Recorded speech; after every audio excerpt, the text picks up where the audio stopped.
Today we have a special guest, Alex from White Knight Game Room. Yay! And he's going to talk to us about some fun and exciting new additions to town and a special interest of his. Alex? So, I've added some pinball machines to my wife's store downtown, Two Maidens. There's two there. I have a Godzilla pinball machine sitting in a box at our warehouse, waiting for some lucky business downtown to put into their place. Very nice. I've got an Avengers one at the house, too. And, How many pinball machines total? Is it just the 4? I've got technically 5. I've got a 1984 Kings of Steel at the store, at my store right now. Okay. But it's not working. I need to fix that. Yeah. I have. Now that I think about it, I've seen that one. I did play both the Dungeons and Dragon and Deadpool one very briefly while I was at Two Maidens, and it was fun. I didn't realize how advanced pinball machines had gotten. I'm very bad at them. I was too when I started.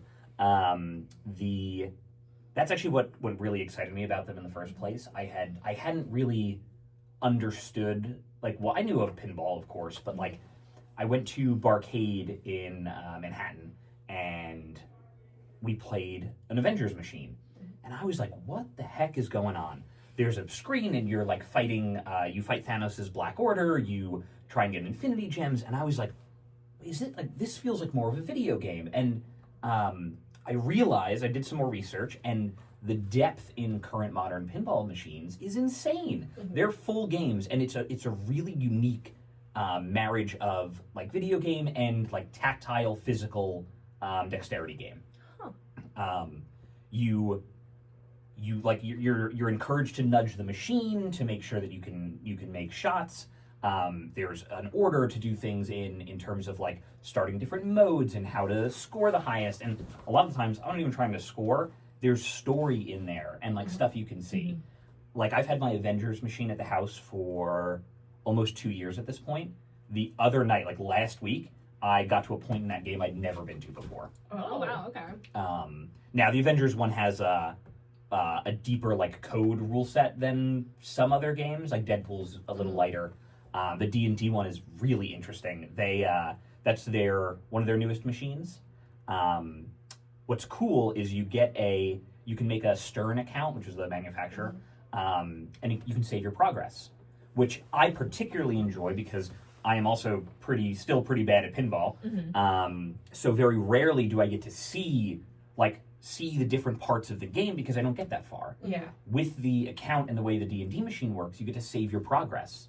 So there's a map on the playfield, and as you travel to different locations on the map, there's quests there. And as you complete quests, it saves it to your account. So the next time you log in, you can travel to a different place and complete those other quests. That's really cool. Yeah. That was always one of my biggest issues with old school arcade games. I used to play Mappy Mouse all the time. And you would get to a certain point and you'd just die, and then you'd have to start from square one again. Exactly. You don't get to see everything that the designers put in there. Which is why I love this new era of modern pinball. I like some of the older machines, and there's definitely pinball purists who love old EM machines and things like that. But I really, really enjoy this new the new marriage of technology and physicality. Because you get to see there's so much cool stuff in there. With the D&D machine, you get to, after you complete the main quest, you unlock new characters. Because you have a character that levels up throughout the game. You buy them items and stuff. Awesome. Yeah, the little short guy. I don't know who he was, but he was this tiny little guy that I picked out of all of the characters when I first played. I don't know who he is, but he's just tiny. I think that one's voiced by Kevin Smith. They actually, Okay. they brought in a ton of really popular voice actors. So Matt Mercer is the DM, and he narrates the entire game for you. So as you start a new mode or a new quest, he narrates all of that.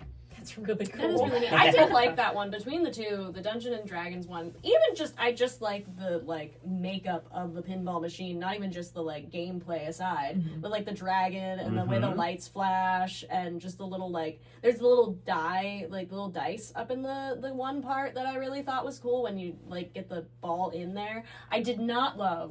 I did hit the dragon enough times, and then all these pinballs came out, and I was so panicked because there were 6 or 7 of them. I just kept hitting the buttons. I don't know what's happening. So it's called a multi-ball. In most tournament settings, those are the best ways to score points. Yeah. And usually starting one of those is a good thing to be doing. The dragon multi-ball is particularly cool. You have to keep hitting the dragon's horde, and And then I don't know if I did that. I just started like hitting the started buttons. well, it's cool because he comes, his head drops down to block you. In the so the versions we have at Two Maidens are pro machines. There's two more models above that, premium and limited edition. The premium ones generally have additional features. So for the D&D machine, the pro, the dragon head just moves up and down to block your shots. The premium has it moving it has a fully articulated head, so it'll knock the balls knock the balls around. It also, for that dragon multi-ball, instead of them like coming out where they normally do, the dragon head spits the pinballs out. That's cool. That is really neat. I mean, I'm glad it didn't do that for me because She would have panicked so I bad. panicked. I was like, why are there all of these pinballs? I don't know what to do. What you should have done was hit the shield. So the game has a unique feature. There's a button on all the new modern Sterns, and it's like an action button that usually Just they that integrate middle button? mechanics. Yep. Oh, I didn't know that. So you can get a shield that blocks the center drain. So it puts up like a little metal wall. You know, I did think I think the last time I played it, there was an option where I could purchase something, and I think I purchased a shield, but I didn't know what it did. Yeah. I just purchased it because I could afford it. I didn't know what was happening. I will say, I think the biggest fault in terms of like getting people into playing pinball that Stern does, the games are not super intuitive. Now it is on, like, you can look at the playfield while you're playing and say, okay, flashing light, let me make the shots that are where the flashing light is. That's always safe. But there's a lot of nuance to these machines that like you need to read the rule book or watch someone play it that knows what they're doing. So like all my machines, I read through the rules, or like I usually go down to Axeman down in Belfont. They have about 10 machines down there, and they run tournaments, which is something I want to start doing down here as well. I read up on those machines so that I can do better at the tournament. So I know I know what scores points and how to start different modes. But there's tons of depth, and it's really quite interesting. It's much more than just a pinball machine, is what I'm gathering from this. Yes. It's not where you just hit the little things in the pinball machine. There is a lot more, many layers. Correct. And the development depth that goes into these is just so cool. And they're doing really interesting stuff. There's an X-Men machine that I've been looking at that I really want. It has the entire, like, the two flippers that you normally have, they're offset to the right, and there's a little section to the left of the board, like a little mini playfield with a little, like, half flipper, called the Danger Room. And if you know X-Men, that's where they train and everything. Yeah. So if you get the ball caught in the Danger Room, it's very difficult to, like, manage it in there. You got a tighter, faster play space. It's quite terrifying. Yeah, that does sound. How many like themes does this company have? Like, do they? So they get a bunch of different IPs. Stern is, there's a couple manufacturers. I personally like Stern the most, but I've played a couple Jersey Jack machines. They're a little expensive. They're more expensive than the Stern ones. They get pretty cool IPs. They do a lot of band ones. Those don't interest me personally as much, but people do thoroughly enjoy. Like, there's Guns N' Roses. My mother would play that so much. There's an Elton John one. They do have a Pirates of the Caribbean one that is super sweet. Yeah. It's pretty hard to find. It has a like the back half of a pirate ship has a little mini playfield on there that rocks back and forth. That's really cool. Wow. It is sweet. Okay. I didn't realize how in depth these Yeah, got. Like, I knew their say. designs were all like different. They all had special things, but like that sounds extensive, and I'm excited. Yeah, they're super cool. All the toys they put in are really interesting. There's a Mandalorian one where you've got Grogu, and he'll grab the ball with the Force. So it uses a little magnet lock, and then he flings the ball elsewhere. Cool. Okay, that is really cool. Yeah. Now, are there any just classical themed ones at all? Like, I know there's a lot with movies and stuff, because I'm just curious if there's one that just goes into that retro vibe. There's a lot of actual retro machines. In terms of new things that come out that have that vibe, not really. Now they do remakes of certain games. Especially there's one that I love, absolutely love. I can't afford one. Because even the remakes are in the tens of thousands. It's called Medieval Madness. It's probably one of the best pinball machines out there, period. And it's a fantasy theme. It's a super generic fantasy theme. It's got a castle, and you knock the castle walls down. I've only played it a handful of times, but it's super fun. And so they do remakes of those kinds of machines. There's one called Cactus Canyon that people really like.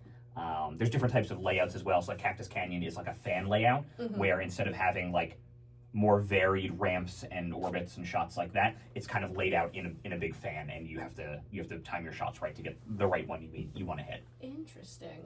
Wow. Okay. I'm learning so much today about pinball. I just thought pinball was you hit the flapper and the ball goes places, because that's how I treat it. I did learn with playing the Dungeons and Dragons one that there definitely is more. Honestly, when I first started playing, I didn't even realize the screen had anything, and then I looked up and I'm like, oh, I'm doing things. Yeah, I will say that is the toughest part to learn, to be able to watch the machine and then the screen to know what's going on. I'll be honest, I listen to what it says and then look up, because otherwise I need to be looking down. Well, and that's an important part of the design process too for them, is figuring out like what is what audio cues you want to give out. Call outs are a big thing too, because that's usually like a lot of people talk about, what like the Deadpool call outs. When Deadpool's yelling at you from the machine, it's super fun. Yeah. So like all of that is quite interesting. The what was I gonna say? The with Deadpool, it's such a unique little like mini game in there with like how the fights you have to start, and like you can get all your additional characters. You can get Wolverine to help you. You can get Colossus to help you. The designs in them are so interesting. Yeah. I've never been much of a like physical pinball girly. I always played like the Pokemon GBA games with pinball. So this sounds like something I'm gonna have to come to Two Maidens and try. Oh, absolutely you are. I've played them a couple of times because I was there over the weekend for something, and I was there just actually yesterday or the day before. And actually, Hunter got to try. I think he tried the Dungeons and Dragons one because he was curious about it. And I was like, yeah, have at it, dude. Like, do your thing. Do your thing. I tried the Deadpool. Between the two, I do prefer. Like, I don't mind the Deadpool one, but there's something about the Dungeons and Dragons that's easier for me to understand versus the Deadpool one. I don't know why, if it's the storytelling or what, but it just makes more sense to me. I think so. Some of the games they don't do that great of a job of telling you what you should be doing. So the only reason I know what I want to do with Deadpool is because I read the manual and I know what's there. Yeah. So like it doesn't really tell you that like if you hit these, there's 4 shots on them, and if you hit one of the 4 shots, you you basically fill a meter to get one of those characters to help you. Yeah. So that when you go into a fight, you bring Wolverine and he deals like double damage to everyone. So you want him in each of your fights. So you want to be able to hit those shots before you start a battle, so you can have him help you out. So you talked about like the story mode aspect of it. Is there still like a high score leaderboard situation? Yep. So there's a grand champion usually, and then sometimes you can set the machines to have high scores 1 through 4. I usually like to have those to have names up there. Everyone should go down and try and beat all my high scores on all the games that I've already set. Knock you off the leaderboard. Please, give me something to. I wanna give them a challenge. Yeah. Well, down at Axeman, they've got 10 machines, and there's like one guy who puts up basically every grand champion. So I think this Saturday they're like factory resetting all of them and doing it at like 50 cents a game, so so people can like be encouraged to go in and beat those high scores and practice to get those grand champion slots. Very nice, very cool. Yeah. There's a lot of like, not even just like game stuff for like pinball in general. There's a lot of like interesting little things you can do, like to play better as well. Like instead of trying to like catch the ball when it's dropping towards it, you can do what's called a dead drop, where it hits. If it's going to hit the flipper, you can let it hit the flipper so it bounces to the other side if you want it on that side. A lot of the game is really like controlling and having control of the ball, because when you're just flipping wildly, you're going to drain. That's what I do. Yeah. That's my method, is just hit the ball. So like a lot of people will like cradle the ball. They'll try and catch it and like cradle it to time their shots appropriately. Yeah. But like I fell down the rabbit hole with pinball machines and learned all this interesting stuff about them. I can tell. Yeah, it's cool. And I like to have businesses that fund my hobbies. So I want to put pinball machines in places to spread pinball joy, because it's super fun, and to fund more pinball machines. That is very, very cool. Add to your collection. Exactly. Well, thank you so much, Alex, for coming and talking to us about your special interest here, pinball. And anybody who's interested can visit Two Maidens to check out the 2 pinball machines that are there, and maybe a 3rd location at some point for Godzilla. Hopefully. Yeah. All right. Well, thank you guys for having me. I really appreciate it. Of course. Happy to have you. Yeah.